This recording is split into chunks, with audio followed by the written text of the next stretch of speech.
Someone's go not being live. cooperative with our live feed. I'm being super cooperative. I'm live too. Hello, and welcome to this week's episode of Hollywood Matrimony Live. .com. Please check out our website at hollywoodmatrimony.com. Thank you. Thank you for watching us on YouTube and Facebook. You can also find us on the Twitter and the Instagram. I now turn it over to my lovely co-host. Back to you in the studio. That's all I have. Well, no. That's it. Let's go.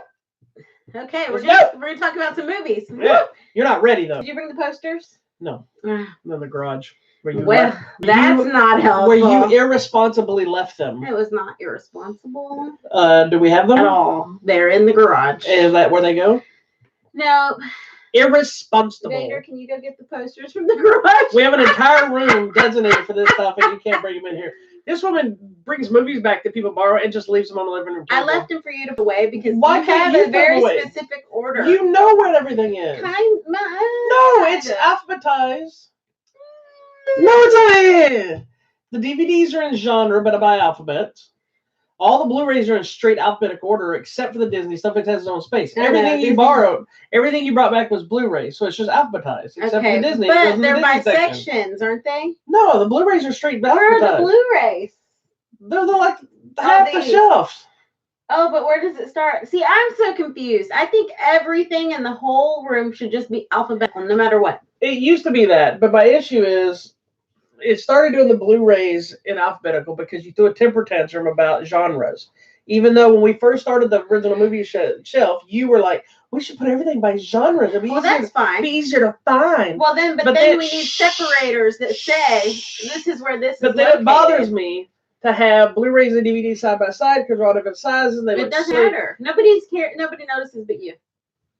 And I'm the only one in here, so I'm the one that should be happy. Well, I would be in here too if I You would had not. to find You won't everything. even return things. I can't find things. I returned things. Oh, but you can find it. All the dumb movies you want to rewatch 35 times without any problem. Different, because mostly they're all the white boxes are girly movies. Typically, they're white or pink. You find all the stuff you want to watch without a problem when you want to, but when it involves you having to return something. I flip the box and leave it there so I can find where to put it back. You just walk in here and throw things on the on the couch or on the table. No, these are lies. If they make it into the room. Gentle viewer, these are lies. These are not lies. I think the entire room, if we're going to do genre, that's fine, but I want a separator. I need like a little separator when we used to go to Blockbuster, and it's like horror, comedy, action.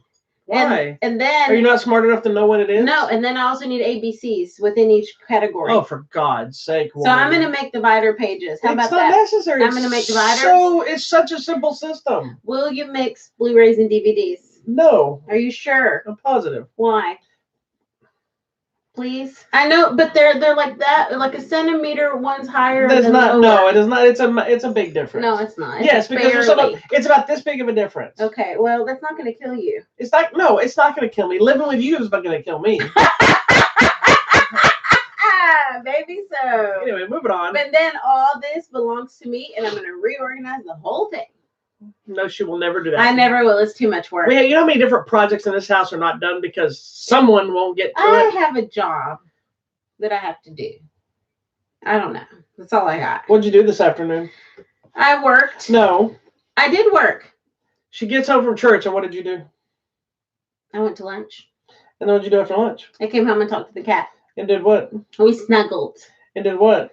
We might have taken a cat nap for 35 minutes. You have never taken a 35-minute nap. It was because How long did you take a nap yesterday? 2.5 hours, and it was good. And I slept all night too. Well, it's a vacation. I had to take advantage of it. It never happens. And so this afternoon, I've been working all afternoon. So there you go. But she makes it sound like I'm not doing anything. No, you do everything in the house. What was I doing? You were probably working, teaching class, or cleaning the dishes. That's what you normally do for me. You're the man.com. Yeah, give me all the women's work.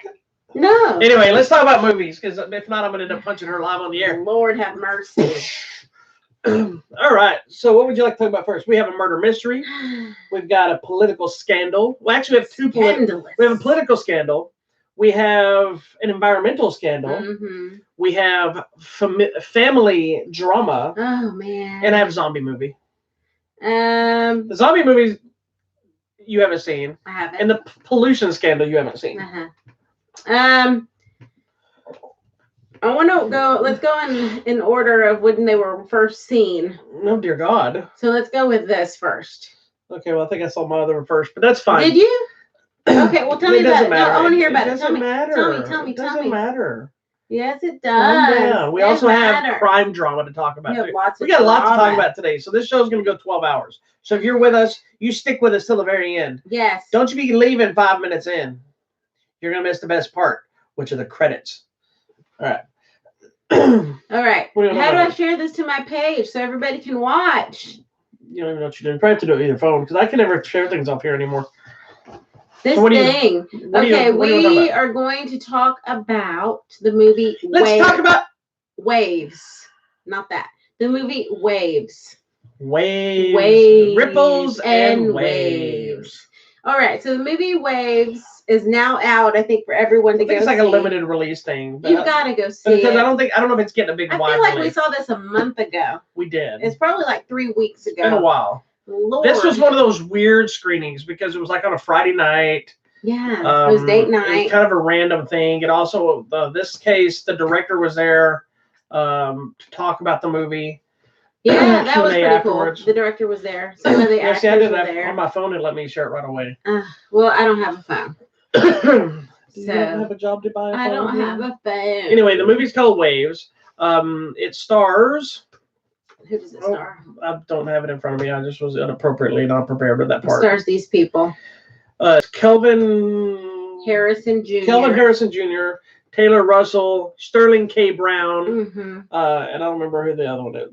Anyway, lady. It doesn't matter right now. But it's about a family, African American family who are, I guess, they're just middle class. They're well off, but they're not rich people, but they're just like average American family. Which is one of the things I really liked about the movie was it was getting. This shouldn't even be a thing that I'd have to say, but getting to see a film that's about a stable African American family. Yeah. That it's not about them being poor. It's not about them their race. Race has nothing to do with anything in this movie. It's not about. It's just about life. It's just about life. It's just people live in a normal house. It's kind of a big house. He's a successful man. But the story itself it can be kind of slow and mundane initially because the movie is about real life. Yeah. And it's essentially about really focusing on this kid. The movie's told in 2 parts. Yes.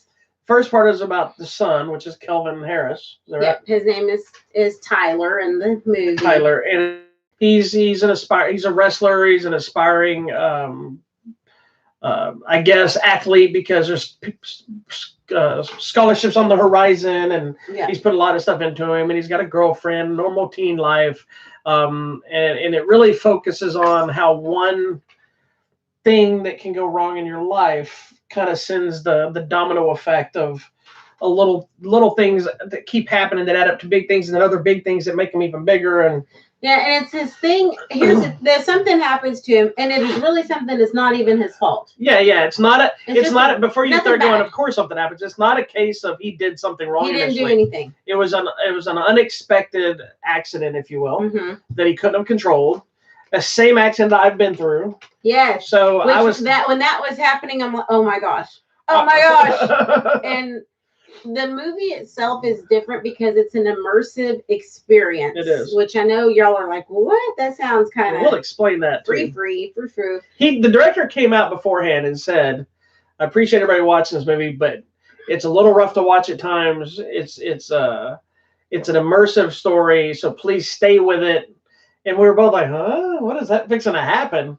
I was like, I was imagining like when you go to Disney World and like they blow air and water on you. Yeah, but we're like 4D theaters, so we don't think that's going to happen. No, but it is. And it's one of those where immediately as the movie starts, the camera is giving you like a full 360 panorama of what's happening. It's about 3 or 4 rotations. Yeah, for me, I was like, whoa, I'm getting a little dizzy. I knew as soon as it was happening. Motion sickness. She doesn't do well with motion stuff on the screen. Yeah, so I knew as soon as we were watching that, I'm like, oh, she's going to be upset about this. She's going to hate this movie. Even so, the sounds, like there's a ton of music in this movie, and each song kind of goes with what's happening in the scene. And I believe, It's Trent Reznor did the music. Nine Inch Nails, I believe. I think that's what I read. But there's a lot of popular music that you'll know, so that's cool. But then also there's a lot of sound and light. Yes, and it's told and it's used for the story. Yes. Very much to immerse you in like what's happening. So like if something dark is happening, it's like kind of darker. Yeah, because sometimes it's told you're being shown maybe what that person is seeing or feeling. Mm-hmm. You know, like say if something happens and there's police involved. Yeah. And there's you know how in movies a lot of times you just see the lights in the background or the lights reflecting on their face. You see the blue and the red, discoloring them. But what does it feel like if you're the person that's seeing those lights? Yeah. What do you see? You just see the lights. And so there's a moment in the movie where it's kind of like that, where the lights. Yeah, it's super bright. Yeah, it was kind of weird. And it's colors. And they did the same thing with the cinematography of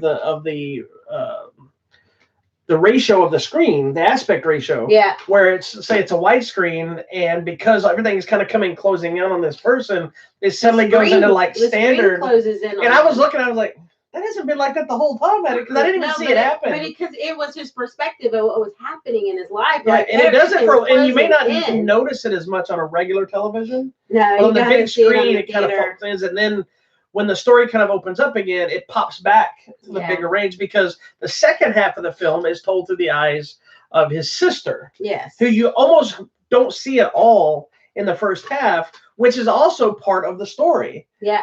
Which was interesting because it's not part of the story like she's been gone, but a metaphor for what's been happening. Yeah, because throughout the first half of the movie, and it's a little bit of a longer movie, just be aware. Through the first half of the movie, we're following... Not as long as the other movie we watched. No, we're following the son, Tyler, and this athlete thing and the accident that happens. And to me, the sound of everything that was happening was cringeworthy to me, because I know what happened to you. And so I'm like, oh my gosh, it's going to happen. What's crazy is that's the sound. And then you hear it. That's the sound you hear when you're next to it when it happens, but not necessarily other people hear. So anyway. I've heard that sound in my own. But because of that changes the course of his behavior, life, his behavior. And then something else happens. He starts, experimenting, I feel like, with drugs and alcohol, which is what teens do, and he doesn't know how to talk to people. But but he doesn't have a problem. It's more of it's more of initial, like the partying, like any other teenage thing, but because of other elements that are kind of spiraling out of control and the immaturity of how to deal with it. And then stuff happens with the girlfriend, which, and then, he can't talk to his parents, and then just like it's one thing after another. I also found it interesting. There's an element with his parents that you don't even know about until a fight happens. And you're like, wait, what? I'm like, what did I miss? Because he says something, and I don't want to say it because these are all things you need to experience. You got to see But initially he says something, I'm like, you never back up. You can't say that. And then he says something else that makes understand why he said it. And then I was like... And then we were both like, what? When something gets me, I'm like this to Bobby. I'm like, but... And there's the accident aspect, and then there's other life elements that I've lived through as well. Mm-hmm. This movie was really speaking I kept connecting to this movie, and not always in the good way, because a lot of the elements were things that are stress-inducing, and not moments in my life that I regret or that I hated, but they were very hard times to deal with. And I mean, I regretted things that break on me, but watching it, I'm like, oh God, this happened. Oh my God, really again? Yeah. But then, like you were mentioning about the sister, throughout the first entire half of the movie, we see her like walk by. In the background, and to me, that was so sad that this sometimes happens.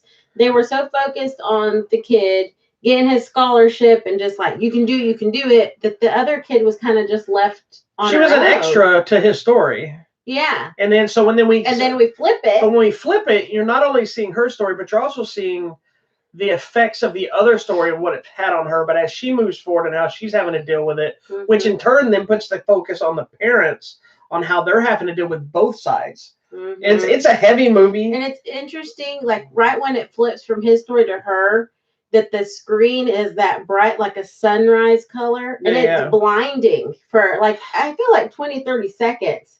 And then it flashes into her writing. It goes from like chaos and dark lights and bright lights and all of a sudden, then all of a sudden it's like. Yeah. And I'm like, what is happening? Because at that point I'm like, oh, that was a sad story. And then it starts a whole other it's like a whole other section of the film. So then with her, I feel like it thrust her from being the quiet, ignored girl to suddenly, I'm visible because of everything that just happened with my brother. Yeah. So now the attention's on her, but not necessarily in a good or a bad way. She has no idea how to deal with this. Yeah, but it does. It helps. She's been ignored. But it takes that into an element, like I said, to where the family has to come together to deal with everything, including what the brother's doing and what she's doing, and the relationship that is now strained, which I went through that similar thing too, because of all the same circumstances in a different way, and how they have to deal with it. And like it's a really powerful movie. It is hard to physically watch, especially if you have a motion sickness issue. It's going to be a hard movie to get through. It is a smash in the face to your senses at times. Yeah, it is. But to me, it's almost something that needed to be done, because the story itself is pretty simple. It's deep. It is deep. But it's real life, and real life is mundane, and real life has excitement, but it's boredom and slowness and all these things that go around. While a lot of people don't like certain movies, like you don't like a lot of real life type movies, because you're like, that movie bored me. Sometimes because there's nothing exciting in real life. Real life is real life. Yeah. And this movie didn't do anything to try to inject excitement. There are some exciting moments, but there's some horrific moments. There's depressing, sad moments.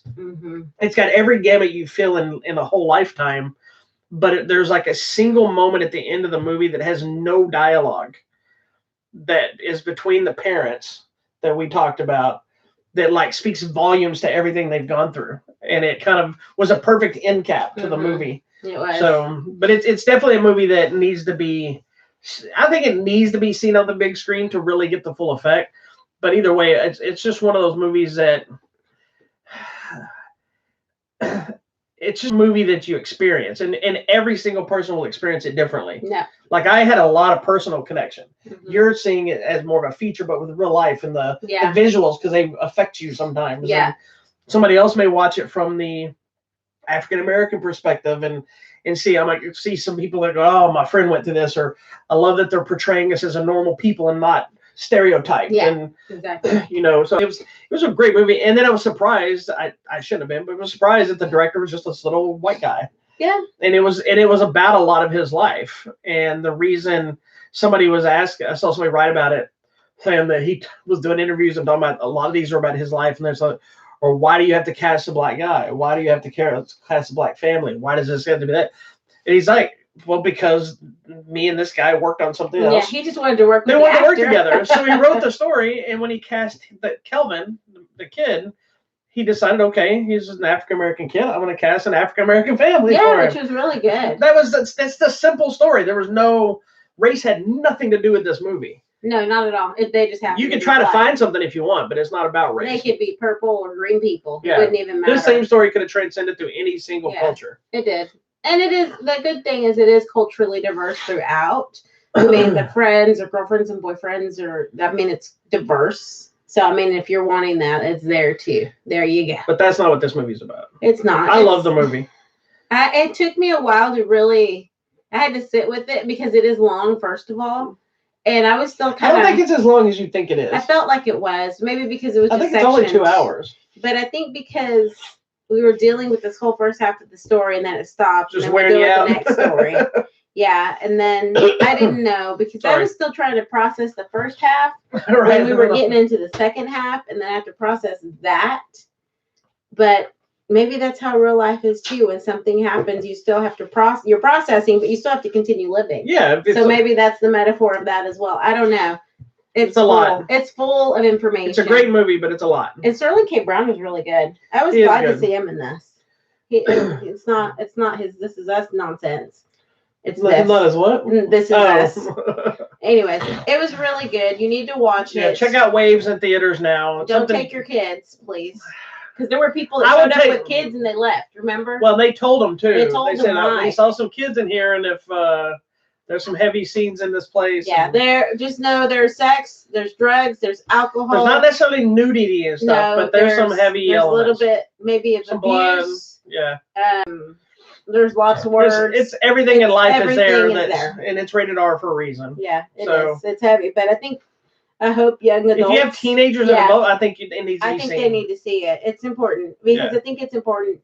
First of all, the main thing that you and I talked about too is nobody talked to each other. And I think that is such a problem we have in today's society. Everybody's on their thing over here, and no one talks to each other. Yeah. And if everybody in this family had just talked to each other, none of these things would have happened. It would not have, it's just so crazy. Talk to your kids. Kids, talk to your parents. It's okay. You don't have to talk to your spouses, though, because that's part of marriage. When you're married, it means you don't have to talk to each other anymore. Whatever. No, but... We haven't talked in 50 years. That was the thing that I think struck me the most when you and I talked afterwards. That if people would just talk to each other, it's... see the movie, take your kids. There you go. Anyway, moving on. Not little kids. Waves. Waves. Go check it out. I don't know if it's in wide release or limited release, but try to find it. It's a great movie. I think it's going to be one that's going to be a lot during award season. So it'll probably, I have a feeling if it does, it'll be released. I saw a big article about the girlfriend, this lady, Alexa Demi. I saw a write-up about her and about how this is like the most powerful thing she's done. So you got to see it. It's a good movie. Waves. When the little girl that plays his sister, I've now realized that she's in a bunch of stuff I've seen. Oh, well, there you go. I didn't recognize her until I went back to research it. Okay, go check out Waves. I posted a review in the chat. So there you go. All right, moving on. So what would you like to talk about next? Talk about some zombies? You want to talk about? Yeah, talk about your movie right here. Which movie? That. Oh, that one. Okay, so the next one is Dark Waters, starring Mark Ruffalo, a.k.a. Like Mark Ruffalo. The Incredible Hulk, if you don't know who Mark Ruffalo is. You know. It's basically the story of the attorney that went after DuPont over polluting the waters. I'm going to be so There's upset. A farmer that comes in. It's a true story. It's a farmer that comes in, and they talk about their water that's being polluted, and this water is what feeds their cows and all this kind of stuff. And they think that they had saw that they were throwing in barrels of stuff into the water. And it's funny because the reason the farmer comes to this guy, because he's like a big city, like prosecuting attorney, defending attorney for DuPont. Right? He works to defend them for stuff. So this guy knows his grandmother and just send him because your grandmother sent us to talk to you. Oh, okay. And so he's like, you can't just send people to do this, But then he got interested. He started looking at it, started interviewing stuff. And then it became this case that went for years, and it is still going on today. Oh my gosh! And this started back in, I don't remember what year it starts in. The 80s or something. Look at the review link real quick. It's at the top of it. Did I put on the date? Maybe I didn't. Anyway, it started. I want to say it started in late 90s, early 2000s, but it's still going today, and it's still affecting all of us today. Oh, it's one of those. It's such a great movie. It is a slower paced movie because it's about the investigation and a lot of him going through paperwork. It's very much like the other movie we watched that we'll talk about too, but going through all the files, going through all the different records, trying to find, did they follow these different, regulations properly, and what was doing this and what was doing that, and then tracks it all the way back to, I think it was like the 70s or whatever, when Teflon was created, and finding out how Teflon is behind it, and all the experiments and stuff that they did that didn't horribly wrong, and the people that worked on it that died of cancer that weren't directly with these things back then, but they were kind of covered up, saying that they just got sick and they paid for it. It's this whole thing, but DuPont being this multi-billion-dollar company was able to just keep fighting, throwing lawyers at it, and it's like the little man fighting. So it's the farmers fighting this, and the guy standing up for it, and how it affected his life and his family, and back and forth, and how he stayed with it. And the it's not a lot I can tell you without, because you really need to see how the movie unfolds as opposed to just spoiling everything. Because it's not one it's a real life story, so it doesn't really have spoilers per se. Yeah. You could go into any news thing and read about the DuPont pollution stuff and get the entire story. But it's really seeing how it's played out. And it's one of the things I liked a lot is a lot of times, you have the lawyer that'll work on something, and then their boss is a big, powerful attorney, but they're kind of a jerk who defends, you're not going to get away with this.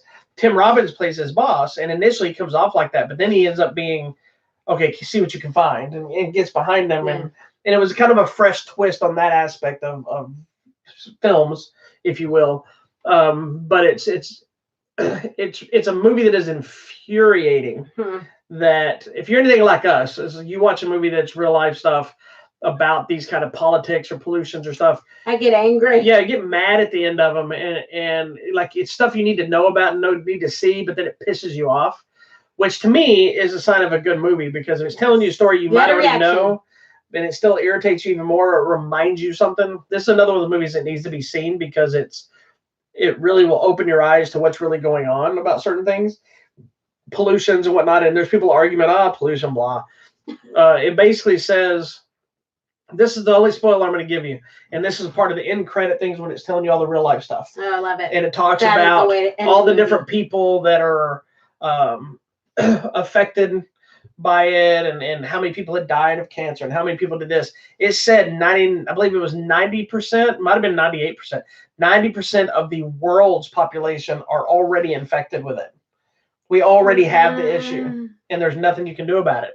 And so it's already that big. Like we already have the whatever pollution in our body, if you will, because we've all used Teflon or something that, or something, or been around it, and it's already affected, but there's nothing you can do about it now. Thanks a lot, guys. So it's one of those things that's how it's important is. But you have so many people that will argue that because they don't believe that pollution is real, or they don't believe that climate change is real, or whatever.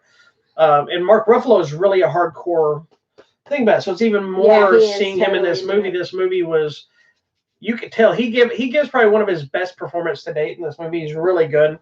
And the other great thing is Anne Hathaway plays his wife. Yeah. In these movies, a lot of time the wife is just kind of a side character, but she's still a very strong character in the movie. She's, she is his wife. She's not in the movie a ton, but she stands up with him. She's there with him. There's lots of good people in this movie. It's a great movie. It's got a great cast. A lot of character actors. You'd know their face, may not know their names. There's even some party sequences and a diner sequence that the real people that some of this movie is based on are in the movie. Oh, that's good. So it shows them after the fact. Like there's a guy in the diner who is actually the brother of a guy that actually died of cancer. Is one of the farmers. You see these people, or this is the actual guy that Mark Ruffalo is playing, is actually in like a dinner party sequence. That's very nice. I like when they do that. So, but Dark Water is a great movie. It like I said, it is a slower paced big water. It is a slower paced movie, so it's not exciting. But it's one that'll be mad in a good way for a film, but a bad way for life, and hopefully open your eyes and mind up. So why do they do this to us? We didn't do nothing. Well, we're all infected, so great. It's like we're all gonna. What was the rage virus? Well, and because they were talking so much about Teflon, this isn't even the right phrase. I could not get out of my mind. I kept going Teflon with Techron, and I'm like, no, that's Chevron. Chevron. I'm like, why does Teflon have Techron? Now I know where it's going to kill us all. There you go. Anyway, so Dark Water is in theaters now. You should check it out. It's Mark Ruffalo not being the Hulk, but making us mad as the Hulk. There you go. Moving on. All right. What's next? Well, we got the long crime film. We've got a murder mystery, and I have a zombie film. Oh, I want to hear about zombies. I love zombies. All right. Well, it's not this normal kind of zombie film. It is this movie called The Driver. Did we talk about this last week? I thought we did. Did we? Okay. Well, I am going to talk about this. I got to interview the man. We didn't talk about the interview. Yeah. So I'll just do a quick thing in case we didn't, if you missed it last week. The Driver is actually part of a trilogy. Yes. They've only shot the first. This one. This is the third part of the trilogy. They don't think they've shot the first one, but not the second one. So it'll be released out. But each one's also a standalone film. Yes. So they connect or whatever. But I got the joy to interview Mark DeCosco. He's awesome. We're best friends now. And but this movie's available now on DVD. It's okay. It's got action in it, but it's really more of a road film with him and his real life daughter, more so than the actual. So it's dealing with family and loss and that kind of stuff, more so than it is dealing with like just fighting zombies all the time. So you can check it out. There you go. Check it out. Check out the interview. So moving on. Yeah, the interview with Mark DeCosco went live today. That's awesome. Now, I'm so excited. I had to mainly talk about just this movie, but I did ask him if we're going to ever get Only the Strong 2. And he did say that it is in the works. Yeah. How long have you been waiting for that? A long time. I think I was in high school when that movie came out. Oh, my gosh. It was the 90s when that movie came out. So 20 years. Well, he said that last year they were right on the cusp of making, which I remember seeing him post a bunch of stuff about it and talking about it. I'm like, oh, it sounds like it's actually going to happen. And then whoever on the rights passed away, so it shifted over to his brother. And so he said now they've been actively talking to them, and it looks like it's coming together. So he said, we'll see. It's him and his real life capoeira instructor who also plays his Capoeira instructor in the original movie. There you go. So we'll see. And I did an episode of martial arts movie Mondays not long ago on the same movie, so only the strong. Check it out if you've never seen it. It is, to my knowledge, one of, if not the only movie that focuses completely on Capoeira. There you go. So, all right, now what? What are we talking about? Doing crime or mystery? Crime or mystery? Pick one. We'll go here.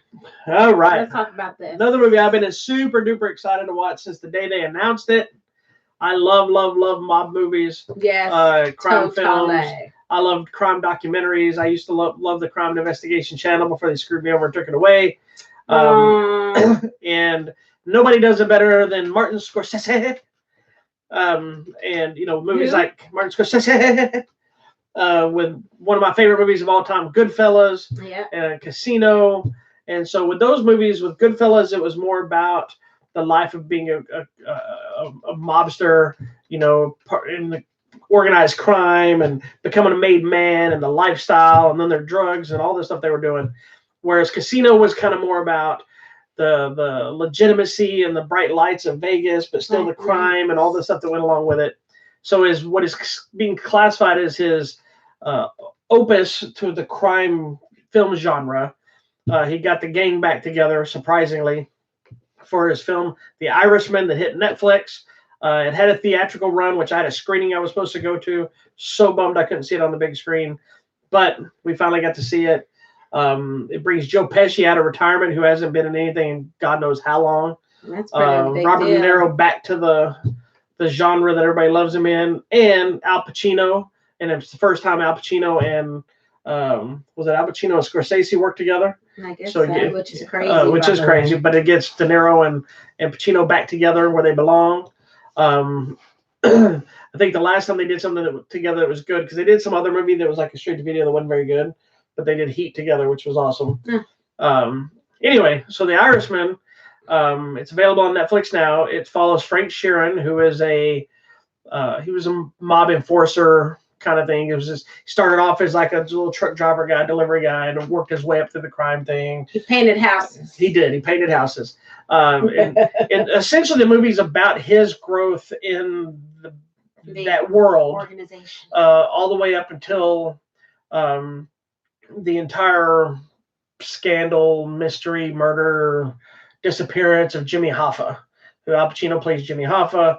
De Niro plays Sharon, and then Joe Pesci is Buffalino, who is kind of they never really say he's the head mob guy, but he's clearly in charge of some stuff. He's in charge of some things. So I know you weren't as excited to see this movie. I was not.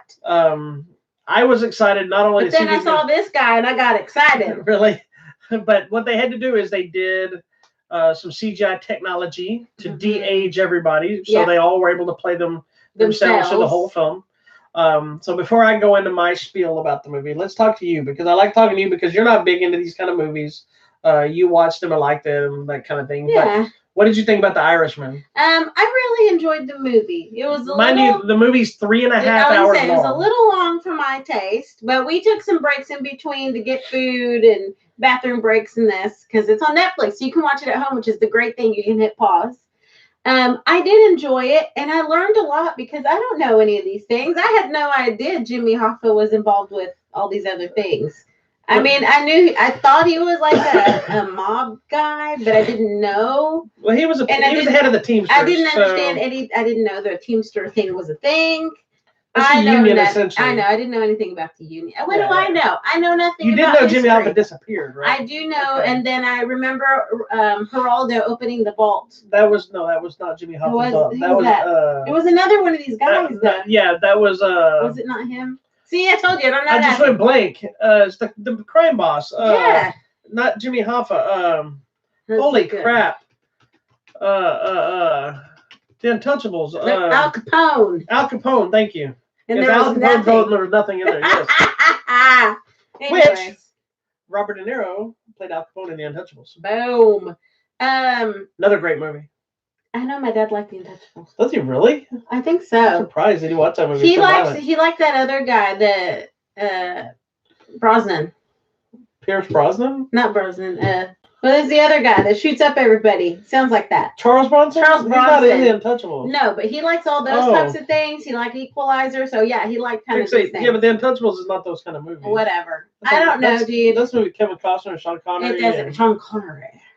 Yeah. That was my good impression. Anyways, I liked the movie. I thought it was good. I don't know about the de-aging thing. It was okay. It worked fine. It worked fine on what's his name? I think it worked fine with all their faces. The problem that it did have is there were still 70-year-old men moving around. Trying to pretend they're 40 or 50. Yeah, and there's a couple, it doesn't take away from the movie, but there is a couple moments where like De Niro's having to rough somebody up. And it looks like an older man trying to kick him. Yeah, kind of kick him, but they should have gotten a double. Yeah, but at the same time, I get it because you want them to do the performance and you want them to be there. As I don't think it hurt the movie in any way, but but it wasn't the same De Niro. In these other movies, they're wrecking a guy across the forehead or something. Yeah. It was fine. I liked it. That was cool. I learned a lot. You were surprised? You didn't know Ray Romano was going to be in it? I didn't know. Then I was like, is every Italian actor going to be in this movie? And it was. Harvey Keitel shows up. This guy was Bobby in Cannavale. it. Yeah.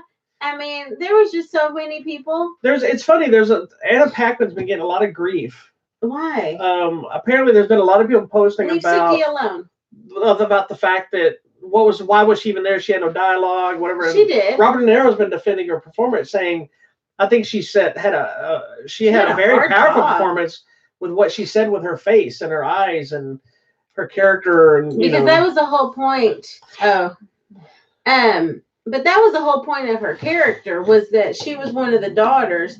She knew what was going on. Yeah. And that's why because she was there when he goes and roughs up the guy on her behalf. So she immediately, from that point forward. And she knew who he was. And so she's like, I don't want to have anything to do with the family. But she's in the family. Yeah, yeah. And so that's later on, there's dialogue. It wasn't even her, someone else. It's like, telling him, you don't understand how hard it was for us to grow up in this environment and what it did to us. Well, I like that. So as I mentioned earlier about kind of where those other movies take it, like this one felt to me more like it has violence in it, but it's not a violent film. Not really. It's more about not only this guy's journey, but the effects of his decisions that it has on his own life at the end of the life and all the people that were around him. So again, like the daughters, his wife, how he ends up by himself, or how his life ends up at the end, and how his different friends end up, and things like this. And it's really more of the after effects of everything than it is about just that journey. Yeah. It's really what it's about, because it starts off with him telling stories, and he kind of going back. He's telling the story to somebody. I guess he's telling it to us. I think he's telling us the story. He's like this little old man at the beginning of the movie telling us the story of, hey, this is how it happened. I'm going to tell you, Joe Pesci steals the movie. He's so good. Why did he stop acting? Was he just tired? I guess he's been around doing stuff for a long time, but he's so good in this movie. He's toned down than the Joe Pesci we used to get in some of these movies, where he's always like screaming and knifing everybody. But he's, for such a little man, he has such a presence. Like when he talks to you, or you talk to a character in that movie, you believe that guy is in charge of something, and you believe that I'm not going to talk back to that guy. Like, you don't even, like, the first time they meet, you don't even know who Joe Pesci is, so you don't know his character. You don't know. And Robert De Niro's character doesn't know that he's the man like that. But just their exchange, you immediately get that vibe. Is like, this is somebody that I should probably not argue with. I'm not going to talk to this person. And then Vader just tooted. Congratulations. And then Al Pacino on the other side. He's insanely good here. He gets to go crazy sometimes. This is like an old school Al Pacino to me, where De Niro gets to play a lot of different emotions and attitudes, I guess, if you will, or characterizations of his same character as he's going through these different times in his life. Yeah. I easily think it's the best thing these three guys have done in years. It's really good. I liked it. So, and then we see all these characters coming in and out, and it tells you like what happens to them. Oh yeah, who they are. Like It tells you their crazy nicknames. Like this one's like, it's like one guy just Anthony. He's like, his name is Tony Pro. Yeah, and then, but then it tells you what happened to Tony Pro. Yeah, it doesn't show this. There's only one of those guys that actually shows what happens to him, even though we already knew. Yeah, the other just. But the rest of it just shows up because it may be the only time you see this guy in the whole movie, and he just says he weaved into our story, but then he goes somewhere. Yeah, else. And then it says this guy got shot in the face 14 times, and another one. My favorite was one that's like, well liked. Lived till he was 80 years old and died of cancer. Yeah. So they didn't shoot him in the face. Yeah. Okay. It's funny because the whole movie, she keeps going, why are they shooting these people so many times? And you're like, they want to make sure that they were dead. I'm like, once in the face might be enough, but no. It's also like make sure they're unrecognizable. I guess harder so. ID. There was a guy and his name was Whispers. He's like, no, not that Whispers, the other Whispers. Yeah. I'm like, there's two Whispers? Y'all need better names. No, it's just like Little Puppet. Little Puppet. I know. Little Puppet. Well, and then since you mentioned Joe Pesci, it's so funny because like Ray Romano and Joe Pesci are related somehow. They're cousins or whatever. Right. And but when they walk through, like you were saying, Ray Romano comes to him, and he's so tall and lanky, but he's all like. He's talking like this to him, like, yes. And I'm like, oh my gosh. You know that guy's in charge then. If Ray Romano's like, but it's a really good movie. Harvey Keitel's the same way. Harvey Keitel, I love anything. And he only has, I think, 2 scenes in the movie, and he never gets up from his booth. So both times you see him, he's just sitting in the booth, and he's just like, he's like, come here. He says something like, and it's said in one line, it's him, it's Joe Pesci, and they're talking to Robert De Niro, and he's, without saying everything that was going on, he basically just says, you don't understand what kind of friend you've got right here. Mm-hmm. So he basically just told him he saved your life because you done messed up. You messed up. And he goes to Joe Pesci, and he's just like, yeah. And he sees it in his face, he's like, yeah, I did this for you. You better pay attention. And yeah.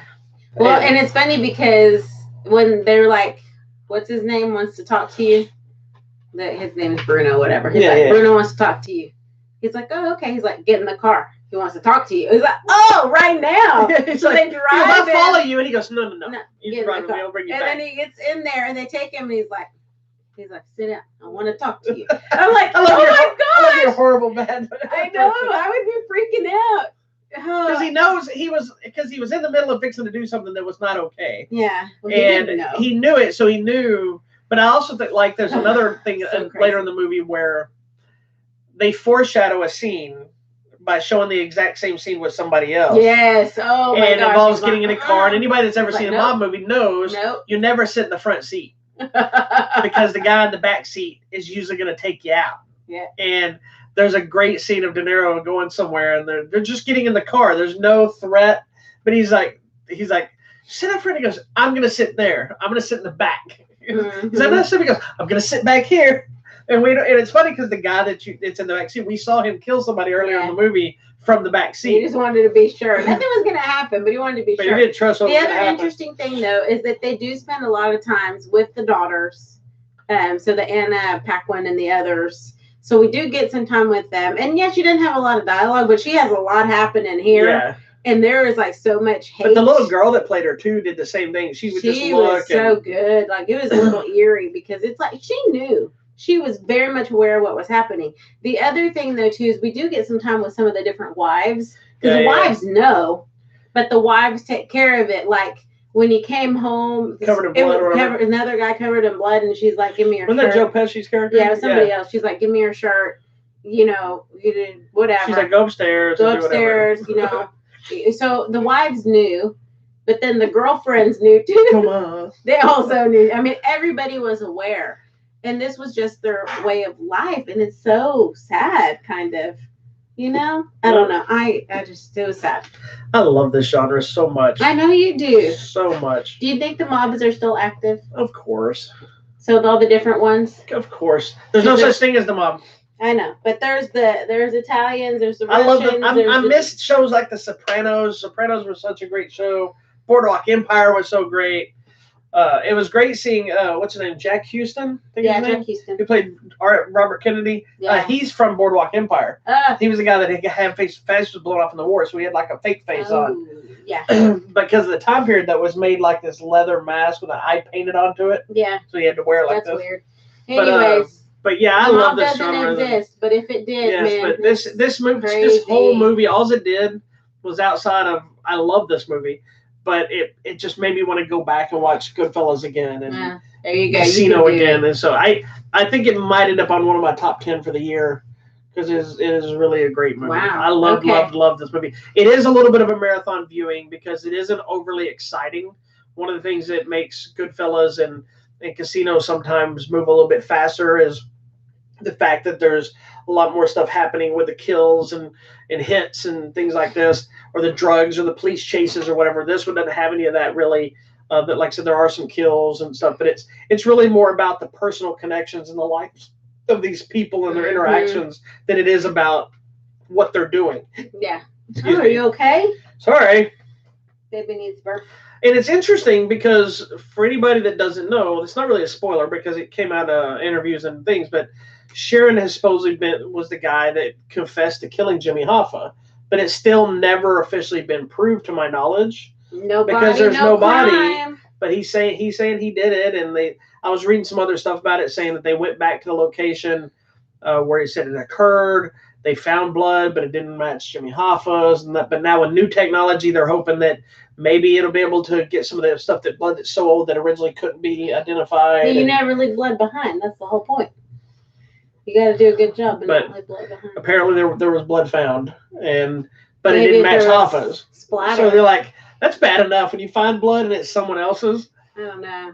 But anyway, so there's aspects of this film that, like, I stepped back at first. I'm like, I had to go research when we finished watching. I'm like, how do we know that? I thought we never know that. And I thought we never knew. He just disappeared. Yeah, and then I found in a book about him that he and to several people he confessed to it. Yeah. Supposedly doing it. So. Well, because by the time we get to his story, he's like old and. Well, in the part where leading up to that, there's before Hoffa goes with him to their meeting they're going to have. That's the last time that you have any confirmed stuff from people that know Hoffa or him phone calls or seeing his car. Yeah. That's the last confirmed stuff. And everything after that, there was reports of him getting in a car with somebody and then he was never seen again. Yeah. So the guy says everything else was based on the guy's book. His confession. And I think there was somebody else that said that corroborated it. That all the rest of the stuff we see in the movie is what happened. So it's interesting to go ahead and put it together. Is it actually what happened? We'll never know probably. But I'm going to say it is because why would the guy lie, really? Yeah, at that point. I mean, well, and there's a part where, I don't know, was it the FBI or somebody came to talk to him? And they're like, well, why are you not just saying? And he's like, there's no one alive. Like everybody that could be involved are all dead, and he still wouldn't rat nobody out. No, because that's why he said there's this one great quote. This is my new quote. The only way you can trust 3 people is if 2 of them are dead. There you go. From the mob movie, The Irishman, on Netflix now. There's 3 of us, so what you don't know is Vader's going to be the one standing. Yeah, he's going to eat our bodies. Go check out The Irishman on Netflix now, and I posted a link to the review. It is a long one, but I love it, and I hope it gets all the love. I think it's one of those that deserves awards. I think it'll do well. Good job, fellas. Because it did get a release, right, at the theater? It did a small release at the theater. Just so it could count. Speaking of which, before we talk about the movie, I just read that, I don't know if they already did it, but I believe Netflix saved some theater in LA. Mm-hmm. It was some iconic little hole in the wall theater that they were trying to raise money to save it, and I think Netflix bought it. Oh, cool. So they can show their movies there. So they saved this theater, but now can they do this? Because the rules are the movie has to have a certain amount of run time in theatrical release to be considered for Oscar contention. Oh my gosh! Now they own an actual theater, and they can play their own movies there. People are going to complain about it, though. I mean, what's his name was already trying to start a storm about it. Was it who was it? Spielberg or somebody that was like. I don't remember, but also Scorsese started a war with Marvel comic fans. Oh, because he said that he didn't think that Marvel movies were real cinema. Why?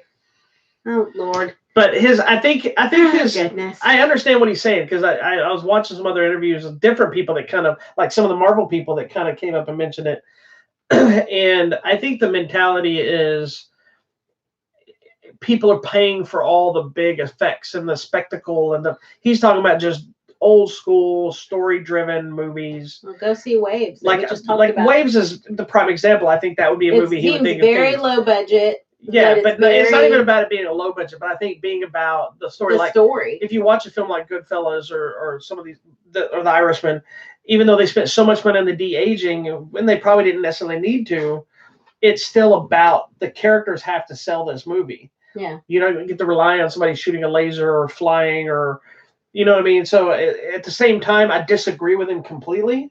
I think it's just a different cinema experience. Yeah. But I get what he's trying to say. He's also an old school filmmaker. You know, you can't argue. It's like me having an argument with my grandmother about, you know, dating.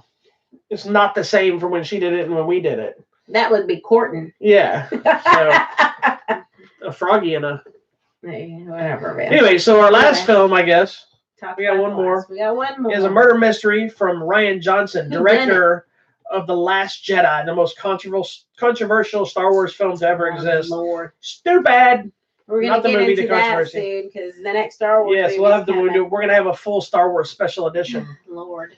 Not the George Lucas special editions. This will be the Blakey special editions of the entire Star Wars saga as the Luke Skywalker saga. We are watching all of them just for you guys, so you better tune because we didn't want to do it. We didn't want to watch Star Wars at all. But we got to get our crap together. We still got 5 to watch. We got to get our crap together. Oh, we got 3 weeks. Okay. Anyway, so moving on. We're going to talk about Rian Johnson's newest murder mystery film, Knives Out, featuring an all-star cast of a film that's part Alfred Hitchcock, part Agatha Christie, and a hefty part of Clue. It is, and I love it. You love Clue or you love Knives Out? I like Knives Out. I really enjoyed it. It was clever because it took a different route in the murder mystery. It's not a complete whodunit. It tells you, I mean, it doesn't tell you, but you kind of know right off the bat who it probably is. As the viewer, you kind of get a suspicion. Yeah, and you're like, what he's done is he crafted something that's old school and fun to watch. And even if you like, well, it's not overly shocking who it is, the twist to it is how it's handled. Yes, everything is shocking. And it's not the way these movies are normally handled. It's backwards, which I loved. And I love that every character had a very unique personality, and they all had time to shine. Yes, it wasn't totally. We get everybody's story and everybody's motive, because it could be anybody. Yeah. And even though you kind of maybe know, it still could have been anybody. Yeah, yeah. Because there was a whole other layer behind the layer. And even the theory of you had who you thought it was, who you thought it was. Yes, that was the thing. Before the movie started, I'm like, I think it's this person. Let's see if I'm right. And she was correct, but then completely incorrect. Not right. At the same time. It was such a twist. Dang it. And she was like nudging me when he starts coming out. I was like, I was like, this is and then this whole other twist. I mean, she's like, because I always try to guess before. So the movie itself is really more, even though it's an ensemble. Not the ensemble. It's really more Ana de Armas's film. It's about her, which I know you love. I love her. And I love this was a first time that she's really got to carry a whole film. Yes. And not be somebody's wife or there was a nice article about her too, nice write-up about her. So. I don't know if this is the first movie like that. This is just the first one that I know of. Yeah. But she's always good in everything, and this one is a different kind of role. But almost every person that played a character in this had a different kind of role than you're used to. Yeah, totally. So I have to ask you, because I know you don't like him. Who? What did you think about Michael Shannon in the movie? He was actually really good. And you know what? I might like. I love Michael Shannon. I don't He's like such a great his face. Actor. Again with the face. But I like his acting. He's such a great actor. My first experience with him was the movie Bug. With Michael Shannon. He's so good in that. With Ashley Judd. Yeah. Oh my gosh, this dog is kicking the crap out of me. He's so great in that movie. He was, but that made me not like him because I'm like, this man is cray-cray. That's what you're supposed to think. I know. That is such a good movie. Did you like him as General Zod in Man of Steel? I did. Because what is that dog doing? I don't know, but... Vader. Oh my gosh. And he's going to get all disgusted like it was your fault. Like, anyways, yeah, I liked him in that because he was a great bad guy. And in this one, I liked him okay. I think, you know what? The mustache made it more palpable. You've never seen Midnight... Is it Midnight Special? No, I haven't. You'll have to watch that because that's him and about this little girl with powers or something. It's really good. Have I not seen it? I don't think you watched it. I don't remember if it's a midnight special. Anyways, he was great in this movie too. So actually, everyone was really good. Daniel Craig was a little weird and eccentric to me. I loved him. And I was like, this is so bizarre for James Bond to be acting this way. Well, and I think maybe I was okay with it because I watched him in that other movie, Lucky crap. The one with the murder, the bank robbery thing. Remember we saw the trailer for it again the other day. It's old. Lucky something. Lucky. Scroll down. Logan Lucky. Because in that one he plays like a hillbilly, but he's in this one. That's the one in the trailer. He goes, "I'm incarcerated." Yeah. Okay, that was him. So he was weird in that movie, and so this movie is very much like this. But he was there. And Captain America is completely different. Well, and it's funny because he's gone for part of the movie. And so I'm like, well, this sucks. Where's Chris Evans? And then when he finally shows up, he's in a big portion of the movie. Yeah, totally. And he was kind of a jerk. I love seeing Jamie Lee Curtis be a snob. Yes. I love Jamie Lee Curtis. I think she's so pretty. I don't know why. I do. She's finally starting to age. She's embraced the beautiful gray hair. I think she's so pretty. And when I say she's starting to age, I don't mean that insult. She's just finally starting to look like an older woman. Yeah. Well, and I loved her in the Halloween. It's all like yogurt keeps her young. Yes. Activia. Well, and I love seeing Don Johnson in it. I haven't seen Don Johnson in forever. What has he been doing? Well, he's been showing up. He was in Machete. He was in some other stuff. Oh, yeah. But, they got the Nash Bridges revival fixing to happen. So oh, my gosh. Him and Cheech are coming back. You go, Don Johnson. I wanted to go back to Miami Vice. Retired. I'm glad. I love Toni Collette. Another one you don't love. I can't stand her teeth. She's such a great actress. Sorry, I love you, but no. She's such a great actress. I just can't. I'm great. I was also, even though he didn't get as much to do, like Keith Stanfield, I think his name is. I love that he's kind of exploded ever since his first Get Out movie. Yeah, he's the guy that was in that one with the call center, the crazy movie we watched. Yes, that's him. That movie. That's a weird movie. What was it? We had to do his.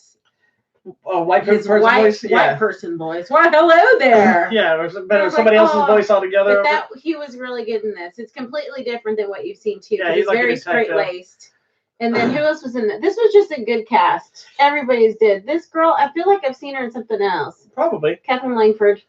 Christopher Plummer didn't have as much to do as I thought, but he was good in it. Christopher Plummer. Anyways, Frank Oz was in there. He was there for a minute.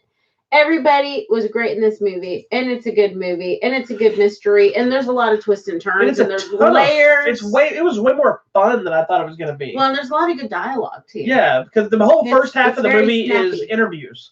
Yes. And so you're getting to see them interview each character. So it was really a great way to meet everybody. And I felt that's the portion that was kind of like Clue, because as they're telling their portion, that you're seeing it happen. And then they change it for the next person. But then the next person, you see it happen, but it's different. Yeah, because there's a great scene that's not a spoiler at all. Like they're talking about being at the grandfather's or their father, depending on which character's birthday. Mm-hmm. And so every time one of them told the story, it shows him putting the cake in front of him and those people around him. Yes. And the next person, it's the same scene, but now they're around him. And it's the same. It's funny. It's really funny. It's a good movie. And there's little things they show you at the beginning of the movie that are very prominent, but then you kind of forget about by the time the movie gets here. And then they say, well, how did you know such and such? And it goes all the way back to the beginning of the film. So the guy's not as bumbling as you might have thought he was. And because there's points in the movie where Daniel Craig's character seems like a moron. Yeah. And then there's other times that he's pure genius, and then you realize some of that was played up and whatever, and then there's twists in it that you think it's going to go in a whole new direction now. And my favorite character of the whole movie is who? Who do you think? It's not the girl? Nope. Favorite in the whole movie? Him? Nope. Is it the butt guy? Wow, I don't know. It is the grandmother. Oh my gosh! Yes. There's a little grandmother that only talks maybe 3 times, and she just says nonsense. Is this Kay? Is that her? Kay Callan. Oh, she was so great. She was great Nana. Great Nana Juanetta. One day I'm gonna be great Nana Drew. Oh. She was great. She was so funny. She's just like this the whole movie, big old glasses. Mm-hmm. And just says, she's so good. She was great. She's the anyway, best. So Knives Out is so good. It's not a movie we can tell you a lot about without spoiling it. Can't tell you anything because it's a murder mystery. But in my opinion, even once you see it, it's still a fun one to watch again. I would watch it over. Yeah, I think it's going to be one of those that is great fun to watch. It was. It didn't. So might not have done super great, but it did decent. It did decent for a smaller budget. Nothing can get over this right now. Frozen. Oh, it was number 2? Yeah, it was number 2 behind Frozen. You go, girl. So. Snaps. Oh, this is still up there. That's still up there. There's still a lot of things we didn't see. I felt like we watched a lot, but we still had more. But let's go ahead and talk about our theater expenses, because there was a specific one during Knives Out that I wouldn't let you talk about last week, about my favorite guy. This is Bobby's new best friend. This was the weirdest and funniest thing ever. No. It was. So we went to Knives Out. I had to skip the press screening. We couldn't go. But they did a special sneak preview screening. That AMC has done these. We did one for Bumblebee that one time too. Yeah. And then basically anybody can go. You buy a ticket and you just go as long as your seats. And we found it through A-List. I got a message. So we bought our A-List ticket and we're able to go. And we saw it last Friday. So not this past Friday, but the week before the holiday. So we saw it a week early. And so we're sitting in there, and I looked at the app because I'm always want to find out people are sitting next to us. So I'll look and see how many tickets have sold and if a theater's full or whatever. So I showed that it was full. Yeah. Right. So I wasn't thinking much about it. So we're sitting there.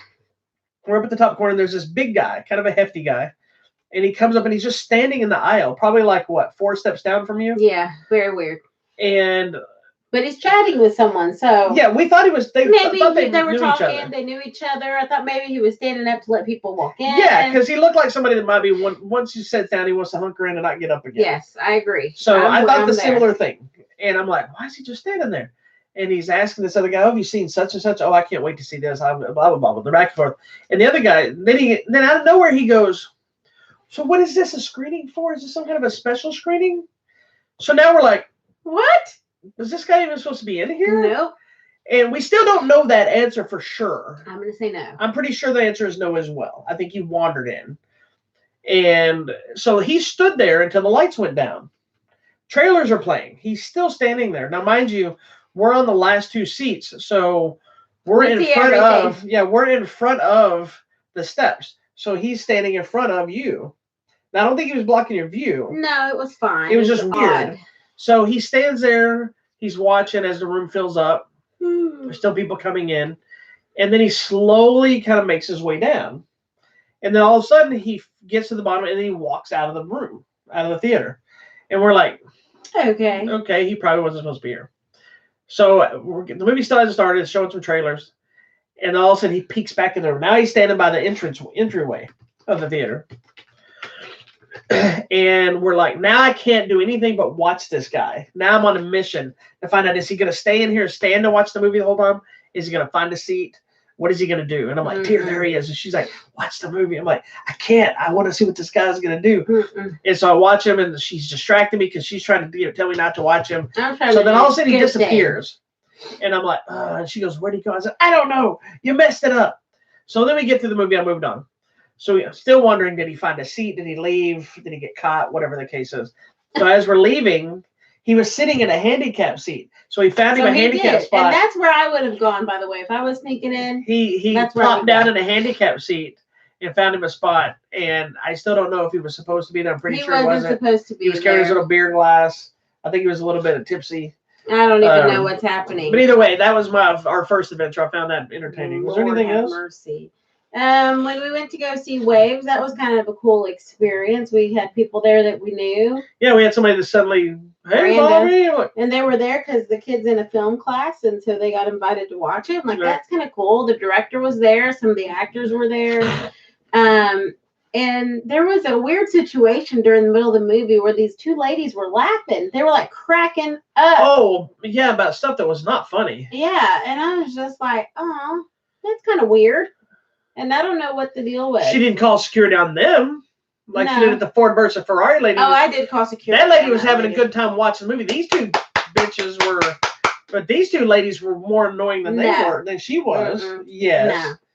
She didn't do it because these were ethnic people, and that lady was clapping through the entire movie. These people were laughing like maniacs through the whole movie about nothing. That later on, didn't they? No. I don't know. I blocked it out. You're just racist. Whatever. You did it because of an old white lady. I guess so. I don't think of any other thing. Oh, when I was watching The Irishman, there was this annoying lady that would stop bothering me and shut up in my living room. That would be her if you didn't get the joke. Yeah, we watched it at home. Okay, tell me what's coming out on the Divd. Oh, well. Or Blu-ray. We're already there? Yeah, right. We're already there. We got to keep it moving. We're running long today. Okay, so this week we got another one of my favorite movies that's come out in the last couple of years. Ready or Not is hitting Blu-ray and DVD. It's a great, fun movie. Starring the lady that is not Margot Robbie, but another Australian lady, right? Yes. The Goldfinch. Which I really enjoy. I haven't seen. Okay. It's slow, but it's good. Yes. The Teen Titans series, not Teen Titans Go, the one that preemptive Teen Titans Go, that was popular in Teen Titans. The complete series is getting released on Blu-ray. Semper Fi, which is Jai Courtney, who's a guy I like watching. It's a movie with him. Shout Factory. Is putting out a collector's edition of Big Trouble in Little China. Oh, wow. That's kind of cool. Which is going to be awesome. Sony is putting out a 4-movie set of Spider-Man that features Spider-Man Homecoming, Spider-Man Far From Home, Into the Spider-Verse, and Venom all in the same collection. Oh, that's so cool. And then Game of Thrones. I like 3 or 4. Huh? I think I like 3 or 4. I'm not a Venom fan. I thought you said you liked that movie. I like them. Well, okay. Venom 2's coming, so you better get together. I'll watch it. I don't like that guy. Tom Hardy? Yeah. How dare you? I don't like his teeth. You need to stop. He needs braces. You need to stop. This is Tom Hardy. You need to stop. Sorry, my bad. Game of Thrones, the complete 8th season is coming out, as well as the complete series collection. Wow. Is coming out. So there's a lot of big stuff happening. Big old box. Yep. So big old collections of stuff happening. There you go. All right, movies coming out this weekend. It's pretty dry next week. It is. I was reading an article. They said in 2 weeks. They said next week the same movies that came out this week get to fight it out this next week. I guess so. But I'm excited for this Netflix movie. It's A Christmas Prince, the Royal Baby. Oh, look at the time! I won't be watching that. Last year we had the movie A Christmas Prince. It stars Rose McIver, which many of you will know from iZombie, and she. Is she in the new one too? Marries a prince. There you go. Now she's in the new movie, and now they're having a royal baby. She came back for the second one? She came back for the second one. Wow, her career must struggle. Doesn't always happen. Then at the theater, we have... You don't want to see Playmobil the movie? There's Playmobil the movie. I don't know what that is. You remember those toys, Playmobil toys, that are like the Would I have played with these? Yes, the people that are like this, but they're like the bigger blocks with the round heads. They have police officers and paramedics, and they have like the little wooden cars and stuff. Okay, yes, that I know. And their legs just kind of went like this. They weren't Legos, but they were stiff people. Okay. Well, if you look at if you zoom in on the poster, you'd be able to tell. Okay, there's a movie about that, and then the Aeronauts, I think, is supposed to be the big one. It's limited release. So that's Felicity Jones and Eddie Redmayne. You may not find it. Coming out on Netflix, there's a movie called Marriage Story. That's getting a lot of with Scarlett Johansson and Adam Driver. I think it's going to be good. That's getting a lot of Oscar buzz already, so I want to see that one a lot. There's some limited release things. Oh, The Bankers is come back up. Is The Bankers come out? Not yet. It's limited release. That's the one that got pulled. So you may or may not find it near you. I don't know if it's still actually coming out. That's the one that got pulled because of the controversy. But it's going to be so good. I know, but it's controversy about from the guy that's the son of the man it's based on. So did they not get the rights? No. I think there's some sexual assault thing. So it was supposed to play at a festival, and then I think they pulled it because of his involvement. So I don't know. I'm assuming they'll still release it. It's based on a true story about the African American gentleman that bought a bank so that they could help finance loans for Black individuals who were trying to buy homes. But they had to get a white guy to kind of be there in between, so people would let him do it. I hope it comes out. I think that's all. Everything else is kind of limited release, so there may be some things coming near you, but next week is the big week, so we'll just have to wait until then. Yeah. There you go. All right. That's it. All right. Well, thank you so much for watching this week's episode of Hollywood Matrimony Live. Make sure you check out our website, HollywoodMatrimony.com. Thank you for watching on YouTube at Hollywood Matrimony. Facebook at Hollywood Matrimony. You can find us on the Instagram at Hollywood Matrimony and also on Twitter at Hollywood Matter, MATR. And we apologize once again to Jim Cotta for not seeing you. But one of these days we'll see you. Look, you're still in the package. We still haven't checked you out, Jim Cotta. But don't forget, we will be here tomorrow, or I will be, not her, because she'll be like a ninja and you won't see her for all new episode of, she acts like I don't have one, an all new episode of Martial Arts Movie Mondays, where I take a deep dive into a movie from my collection up here. We have a fun one tomorrow that's a little bit different kind of a martial arts film. So I'll be talking about it. Then we'll both be back for another episode of TV Tuesdays. Hopefully be during the day, normal time. So we're back on our normal schedule. We'll be talking about all things television. We got some new stuff. We got some old stuff. We got some fun stuff this week. Some crazy stuff. All kinds of things. And then also we'll be back here again for another episode of Hollywood Matrimony Live right here on our YouTube channel, as well as over there on that Facebook channel. Facebook. So make sure you hit the subscribe button here below, or a little orb that might show up over here, or the trailers, and check them out and see whatever we're going.